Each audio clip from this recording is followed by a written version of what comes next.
छत्रपती शिवाजी महाराज महाराजास्व अभियानांतर्गत वेगवेगळ्या प्रकारची आपण जी कामे करत आहोत त्याचाच एक भाग म्हणून या ठिकाणी आज आपण हा कार्यक्रम आयोजित करत आहे। या कार्यक्रमाप्रसंगी उपस्थित असणारे सर्व सन्माननीय व्यासपीठावरील पदाधिकारी, सर्व आमचे अधिकारी, सर्व स्टाफ आणि ज्यांच्यासाठी आपण हा कार्यक्रम आयोजित करतो आहे ते सर्व आमचे या परिसरातील सृजनशील नागरिक बंधू भगिनी, विद्यार्थी मित्र, शिक्षक वर्ग आणि पत्रकार बंधू।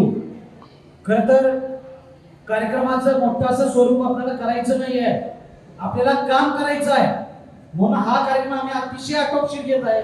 फक्त या कार्यक्रमाची आमचा उद्देश काय आहे आणि आपण काय काय सेवा देणार आहोत एवढ्याच गोष्टी मी फक्त 5 मिनिटात सांगणार आहे। त्यामुळे कृपया शांतता राखा, कारण का तर आपण ज्या उद्देशाने या ठिकाणी आलेलो आहोत की कुणाला दाखले मिळाली पाहिजे, कुणाची इतर तक्रार त्याचं निवारण व्हायला पाहिजे, या अनुषंगाने जे काही काम करणार आहे त्याच्यासाठी आपल्याला वेळ मिळाला पाहिजे। मुळातच हा जो उपक्रम आहे ते उपक्रमाच्या 3-4 गोष्टी आहेत। पहिली गोष्ट म्हणजे आमच्या शेतकऱ्याचा जिव्हाळ्याचा प्रश्न जो आहे सातबाराच्या अनुषंगाने करावायची कामे, म्हणजे सातबारा पूजा विरहित करणे किंवा सातबारा दुरुस्त करणे किंवा सातबारा जिवंत ठेवणे। याचा अर्थ काय की रास्त वारस नोंदी घेणे, अनावश्यक नोंदी कमी करणे, सातबारा वेळ त्यांना उपलब्ध करून देणे, या प्रकारचं कामकाज तर आम्ही करतच आहोत।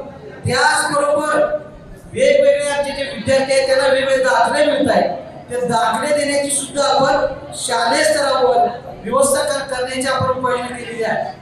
त्याचबरोबर आमच्या विभागामार्फत जे काही इतर काम आहे जसं की रेशन कार्डचं आहे, नवीन रेशन कार्ड, युनिट वाढवणे, युनिट कमी करणे, संजय गांधी योजनेचे विविध लाभार्थी शोधणे आणि त्यांना तो लाभ मिळवून देणे, या प्रकारचं आमच्या विभागामार्फत जे काम आहे।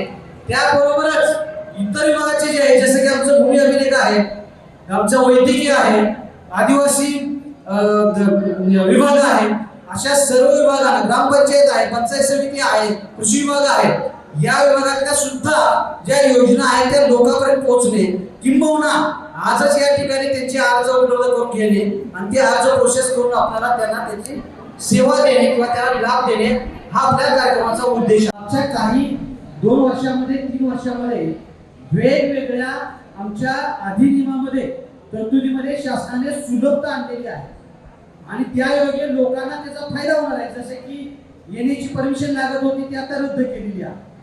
तुकडेबंदी कायद्यामुळे आमचे व्यवहार जरी झाले तरी नोंदी झाल्या नव्हत्या, ते आता आमच्या नोंदी होणार आहे। अशा प्रकारचे ज्या काही सुधारणा आलेल्या आहेत कायद्यामध्ये, येण्याबाबतची सुधारणा आहे, तुकडेबंदीबाबतची सुधारणा आहे, याबाबतच्या ज्या काही नवीन सुधारणा आलेल्या आहेत त्या सुधारणा पण लोकांपर्यंत पोहोचवणे हा या कार्यक्रमाचा उद्देश आहे। आणि त्याचबरोबर आजच या ठिकाणी जे कोणी येत असतील तसे काही इतर जे आमच्या ॲग्रीस्टॅकची योजना आहे, आधार कार्ड आहे, ज्या रजिस्ट्रेशन आपण करतो त्या लोकांना सुद्धा या ठिकाणीच त्यांचं ॲग्रीस्टॅकचं ज्यांचं राहिलेलं आहे त्यांचं रजिस्ट्रेशन करून घेणे, नंतर आधार कार्ड ज्यांचे राहिलेले आहे त्यांच्या काही समस्या त्यांच्या सोडून घेणे।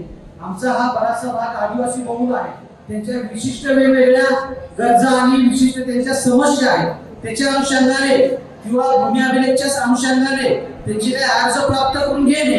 एका दिवसात सर्व समस्यांचा हल होणार नाही याची आम्हाला खात्री आहे, परंतु जरी या ठिकाणी आम्ही त्यांचे अर्ज घेऊ शकलो आणि ते अर्ज पूर्ण करून टप्प्याने 2 दिवसामध्ये, 5 दिवसामध्ये, 8 दिवसामध्ये जरी आपण त्याचं निराकरण करू शकलो तरी खऱ्या अर्थाने शासनाच्या योजना आमच्या घराघरापर्यंत पोहोचण्याच्या होती। हाच आपल्या या कार्यक्रमाचा उद्देश आहे। मी या ठिकाणी सर्व विभागातील जे काही कर्मचारी अधिकारी यामध्ये सहभाग घेतला आहे त्याचं मनापासून धन्यवाद देतो।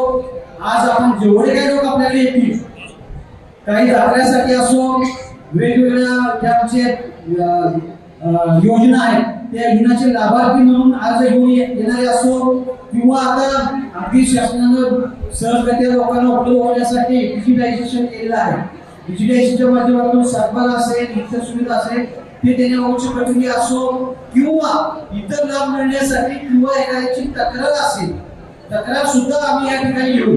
जर एखाद्या व्यक्तीला तिकडे येता आलं नाही म्हणजे त्याची समस्या आहे तर तक्रार घेऊन आमच्या विभागाशी संबंधित असू देत, इतर विभागाशी संबंधित असू देत, ते घेऊन तो अर्ज प्रोसेस करून त्याला न्याय देण्याचा आपण प्रयत्न करणार आहोत। हाच आपल्या या शिबिराचा मुख्य उद्देश आहे.